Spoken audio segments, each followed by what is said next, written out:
Physiographic divisions of India. If we categorize Indian continent according to its relief features or land topography, so we will get the 6 major divisions. We know there are so many mountains, so many rivers, plateau and coastal regions in India, but if we categorize them, we get these 6 major divisions. These are the Himalayan mountain, the northern plain, the peninsular plateau, the Indian desert, the coastal plain and the islands. Now let's discuss about these two topics, the Himalayan mountain and the northern plain. Later we will discuss about this all. See, this is the satellite image of India. So this image is actually taken from the space satellite. So you can see here this blue curve. This blue curve is actually of Himalayan range, and you can see here these mountain peaks, these snow covered white pictures. These are the peaks of Himalayan range, and this is the most northern boundary of India. This is the number 1 Himalayan range, and just down of this Himalayan range, you know, number 2, that is the northern plain. This is also the northern part of Indian continent, and it is the river sediments of Indus River, Gangetic River and the Brahmaputra River. So this is the northern plain, and number 3, this is the plateau region, the Deccan Plateau, the Chotanagpur Plateau. You can see in this image some rock terrains are here. So this is the plateau region. Number 4, it is the desert region, the Thar desert, you know, in Rajasthan, the desert region. Number 5, this is the coastal region, the west coast and the east coast, the coastal region here. And number 6, this is the Andaman Nicobar Island. So these 6 are the major physiographic division of India, and we are going to discuss about this all. Now come to the next point, the Himalayan mountain. Okay, so it is geologically young and structurally fold mountain stretch over the northern boundary of India in a west-east direction from Indus to Brahmaputra river. So it is geologically young and structurally fold. It is called young mountain because Himalayan mountain is not too much of old age according to the other fold mountains, but it is a young fold mountain. And you know about the fold mountain, when two land masses come together and the land fold and create a mountain called fold mountain. So it is the young fold mountain and stretch over the northern boundary of India in a west-east direction. You see in this picture, this is north, south, east and west. This is the west-east or east-west, whatever you can say, in the west-east direction from Indus to Brahmaputra. Here it is the Indus river in the west border of the Himalayan range, and here it is the Brahmaputra river in the east border of Himalayan range. So you can say the Himalayan range is actually occupied in between Indus and the Brahmaputra river, and in middle there is the Gangetic river, Gangetic plain. Okay. It consists of 3 parallel ranges in the longitudinal extent. What are the ranges? The Greater Himalaya or Himadri, Himachal or Lesser Himalaya, and the Sivaliks. So Great Himalaya or Himadri, it is the maximum, it is of actually maximum height. The northernmost range with all the prominent peaks, the loftiest part, average height is 6,000 meters, and peaks are Mount Everest, Kanchenjunga, Makalu and Dhaulagiri. All these are the peaks of this region. You can see in this picture. This is actually taken from your book. That is the these. You just leave these lines. Just see these parallel lines. This line is called Inner Himalaya or Great Himalaya or Himadri. You can see all these peaks are here. Mount Everest, the maximum peak of Himalaya, the Kanchenjunga, the Makalu, Dhaulagiri. All these are present in Himalayan range. And you can see here it is the middle Himalaya, and here it is the outer Himalaya or Sivalik range. Now come to this point. And its average height is called 6,000 meter. Though all the peaks are present here, and the Everest, Kanchenjunga, all these heights are of more than 8,000, but if we measure the average height of this range, this is actually 6,000 meters, but the peaks heights are more than 8,000. You all know this. And now see here, the Himachal or Lesser Himalaya is the most rugged part, lies in the south of Himadri, and altitude varies from 3,700 to 4,500 meters. Let's see, here it was 6,000 meters in Himadri, which is actually called Great Himalaya for its great height or maximum height, and in Himachal it is the height of 3,700 to 4,500 meters. These are the average height. And Kashmir Valley, Kullu Valley, Himachal Pradesh, all these are staying here. You can see in this picture, here it is the Middle Himalaya, or you can say Lesser Himalaya or Himachal, and Kashmir Valley, Kullu Valley, Himachal Pradesh, all these are staying in this region. This height is lesser than this Greater Himalaya. Now Sivalik is the outermost range. Altitude varies from 900 to 1100 meters and composed with the river sediments Dehradun, Kotli Dune, Patli Dune, all these lying in this Sivalik range. And it's actually composed with river sediments. The Gangetic River, the Indus River, all these rivers are running through this region. You can see here, this is the lowermost range of the Himalaya. Height is of 900 to 1100, and here it was from 3.700 to 4.500, and here it was 6,000 meters.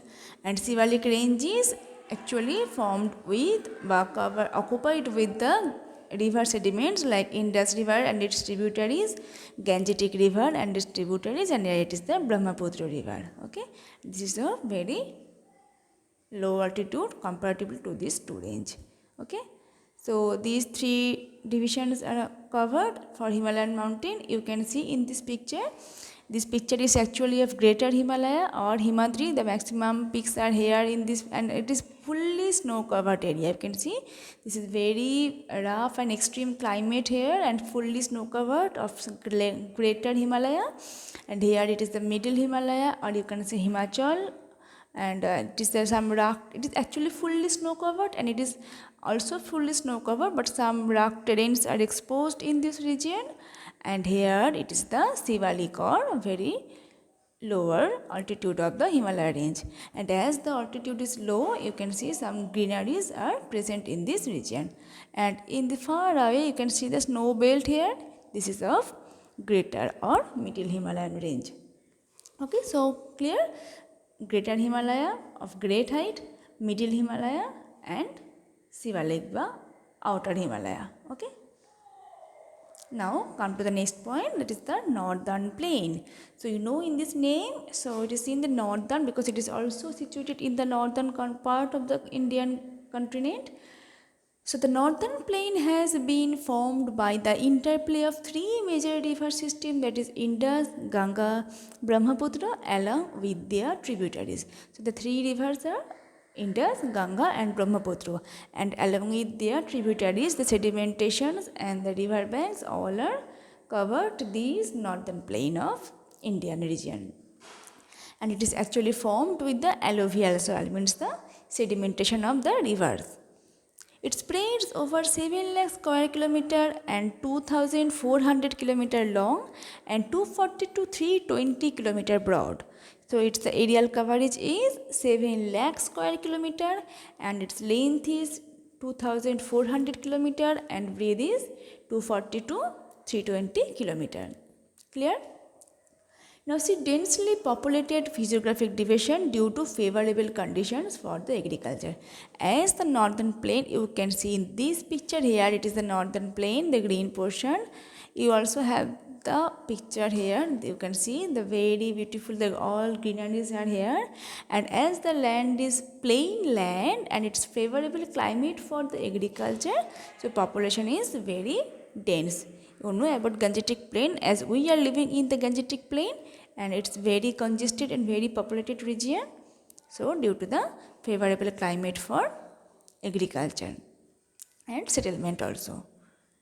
Broadly divided into three sections. If we divide these northern plain into the three sections, that is you can see again here Punjab in west, Ganga plain in between Ghagar and Tista, and Assam and in Brahmaputra plain in the east. And Punjab is formed by the Indus and its tributaries. You can see here this is the Punjab here, and it is actually formed with Indus and its tributaries. And here it is the Gangetic plain. You can say from Ghaghar here to Tista, and in the southeast portion here it is the West Bengal. You can see here West Bengal or Assam. Here it is the Assam in the most eastern part on Brahmaputra plain, because Brahmaputra river is running through this area. Clear? Now see in this picture, see here, this is the Indus river and its tributaries like Jhelum, Ravi, Sutlej, and here it is Chenab and Beas. These 5 rivers are covering this Punjab. That's why the name is Punjab, and you will see in your book that is Ab means the river banks. Okay, and as the Ab means the river bank or river sediments, so Punjab means the river bank of 5 rivers. So these 5 tributaries of Indus river actually formed the Punjab region. That's why Punjab is very favorable for agriculture of wheat, rice, all this, due to the river alluvial soil and the fertile soil. So let's come to the point. So Punjab in the west with Indus and its tributaries, Ganga in between Ghaghar and Tista river, and Assam in Brahmaputra plain. So these 3 rivers and its tributaries actually covered the full northern plain of India. But if we divide the northern plain according to its relief feature, then we get these 4 divisions according to its relief feature or its topography. So these are Bhavar, Tarai, Bhangar and Khadar. So Bhavar in the west, Tarai thickly forest belt, Bhangar the largest covered with older alluvium, largest part, and Khadar is the younger deposit of flat plain. Let's see in this picture again. Though the division is not very clear here, but Bhabar is the most western part, and maximum part of Bhabar is lying in the Pakistan now, but just downhill of the Sivalik range, the region is called Bhabar region, and it is of river sedimentation, and just south of the Bhabar region, here it is a thick forest belt that is called the Tarhai. Okay, just in Haryana, Uttar Pradesh, some of Uttar Pradesh, some of Pakistan, this region is called Tarhai region. It is of rock terrain and thick forest belt. And just here, this is the Gangetic plain. It is actually called the Bhangar, and it is actually formed with the old alluvium or the alluvial soil, the most fertile soil. And Uttar Pradesh, you know, it is number 1 to produce rice in our country. Uttar Pradesh, Haryana, Bihar actually very much favorable for agriculture for rice, wheat, all this. So this is the of alluvial soil, Gangetic plain, or you may know it as Bhangar, and here it is the Khadar region, the very much low altitude region. It is just meeting to the ocean or Bay of Bengal, and the very lowest altitude region comparatively to these regions, and it is called Khadar. And this region experiences floods frequently throughout the year. Okay, so Bhavar, Tarhai, Bhangar and Khadar. These are the 4 broad physiographic division of the northern plain. Okay, if we divide the northern